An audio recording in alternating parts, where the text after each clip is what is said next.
আসসালামু আলাইকুম। আজকে আপনারা খেলার নিউজের মধ্যে একটা জিনিস সম্ভবত দেখেছেন বা নোটিস করেছেন, সেটা হচ্ছে রিয়াসাত আজিম, যিনি বাংলাদেশের ক্রিকেট বিশ্লেষক, ক্রিকেট অ্যানালাইজার।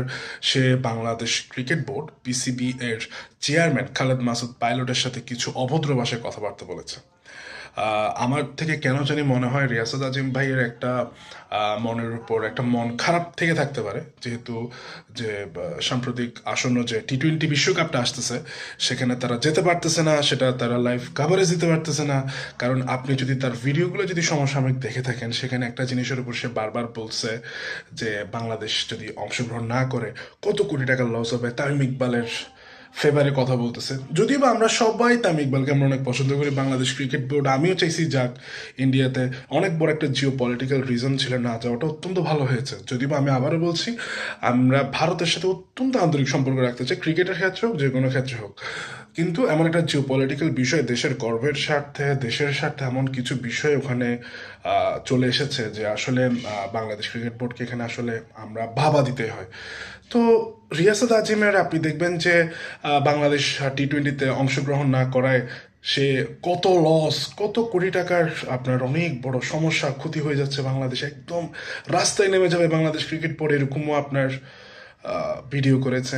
তারপরে হচ্ছে আপনার একবার বলছে শ্রীলঙ্কায় যাবে, একবার বলতেছে ভারতে খেলা হবে। পরবর্তীতে আমরা দেখেছি আইসিসি বলছে যে খেললে ভারতে খেলে, না হলে your out of the group, যেটাই হয়েছে। ঠিক আছে, তো কেন আপনি খালেদ মাসুদ পাইলটের উপরে কেন রাগ হয়েছেন? রাগ হওয়ার মেইন কারণটা কি? ওখানে আরেকটা বিষয় থাকতে পারে, সেটা হচ্ছে সাংবাদিকদের খেলার সময় ব্যতীত, খেলার টাইম ব্যতীত, যেদিন ক্রিকেট খেলা থাকবে সেটা ব্যতীত সাংবাদিকদের এখন আর প্রবেশ থাকবে না। প্রবেশটা অত্যন্ত সীমিত হয়ে যাচ্ছে। এখন এটাকে আমরা কিভাবে দেখি? এটাকে আমরা অত্যন্ত পজিটিভভাবে দেখি। ক্রিকেটাররা খেলবে, অনুশীলন করবে, এমত অবস্থার মধ্যে যদি সাংবাদিকরা গিয়ে ছবি তুলে কথা বলে, আবার অনেকগুলো বিষয় বিহাইন্ড দ্য সিন হয় যেগুলো আমরা আসলে দেখি না। প্লেয়াররা খেলতেছে, সাংবাদিকরা বলে যে ভাই একটু আসেন, বা একটু সেলফি তুলেন, একটু একটু একটু একটু শ্যুট করি, একটা একটা একটা আমাদের তো ভিউয়ারশিপ লাগবে। উপস, আবার ভিউরশিপের কথা বলছি, কারণ আছে খালেদ মাসুদ পাইলট বলতেছে আপনি ভিউরশিপের জন্য কিছু অভদ্র ভাষায় কথা বলতেছেন। তো সেটা তো সে রেগে গেছে।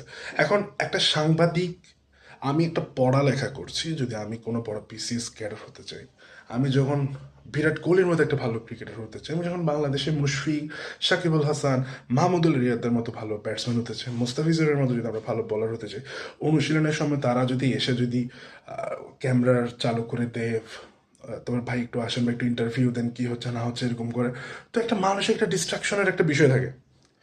বিসিবি অত্যন্ত ভালো কাজ করছে আপনার সাংবাদিকদেরকে অ্যালাউ করার কোনো আবশ্যকতা নেই। কেন করবে? ওটা ওদের অনুশীলনের সময়। Practice makes a man a player perfect. When they are in practice they have to be best. এখন ওই টাইমে যদি আমি একটা ডিস্ট্রাকশনের উপর ফোকাস করি, সাংবাদিকদের আসা যাওয়া থাকে, এটা আসলে একটা প্লেয়ারদের জন্য সমস্যা। আপনারা আসুন, your most welcome in the ম্যাচের সময়, কিন্তু তার আগে কেন না, এটা তার থেকে খারাপ লেগেছে, তাই সে আজকে অভদ্র ভাষায় কথা বলছে। খালেদ মাসুদ পাইলট হোক, আসিফ আকবর হোক, তারপরে আমাদের বর্তমান যিনি পিসিবির মেইন চেয়ারম্যান আছেন, যদিও বা 21 জন চেয়ারম্যানের মধ্যে তিনিও একজন চেয়ারম্যান, তো আমিনুল ইসলাম বুলবুল, তো তাদের জন্য আমার সবসময় শুভকামনা।